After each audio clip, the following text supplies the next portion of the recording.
এইগুলো তুই কি করছিস রে? দেখতে পাচ্ছ না হাতে ঝাঁটা? কি করব, ঘর পরিষ্কার করছি। ঘরের যত আবর্জনা আছে, হাবি জাবি, নোংরা ধুলো বালি, সব কিছুকে ঝেঁটিয়ে ঝেঁটিয়ে বিদায় করছি, বুঝতে পেরেছো? আর দেখছো না, হ্যাঁ, লোকে নিউ ইয়ার রেজলিউশন দেখছো না, হাজার লোকে হাজারটা জিনিস পোস্ট করছে, বুঝেছো? আমি বাবা দেখলাম একটা জিনিস, যে ঠিক এই এই এই জিনিসটা দিয়ে যেমন করে যে ধুলো বালি সব কিছুকে আমি বিদায় করছি, ঠিক এরকম ভাবে আমার জীবনের যত টক্সিক নেগেটিভ হাবি জাবি ভাইরাস ব্যাকটেরিয়া ব্যাং ছ্যাং পাবলিক রয়েছে, সেগুলোকে না এরকম এরকম করে একদম দূরে ঝেঁটিয়ে বিদায় করে দিয়ে আসবো, বুঝতে পেরেছো? কেন বলো তো? কেন বলো তো?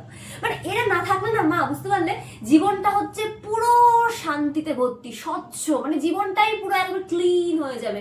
কোনো নেগেটিভিটি থাকবে না, কোনো টক্সিসিটি থাকবে না, কোনো হিংসা হানাহানি কিচ্ছু থাকবে না, জেলাসি থাকবে না। মানে শান্তিতে খাও দাও ঘুমাও কাজ করো গ্রো করো, কেউ কিছু বলার নেই, পিছনে উল্টো পাল্টা লোকজন নেই, ছোট সার্কেল বাট শান্তিপূর্ণ। এই এই এই জিনিসটা হচ্ছে সেটার জন্য দরকার, বুঝতে পারলে? ঠিক এরকম এরকম করে বিদায় করে দেবো, বুঝতে পারো না নাকি? কি করছো? এটাই করছি।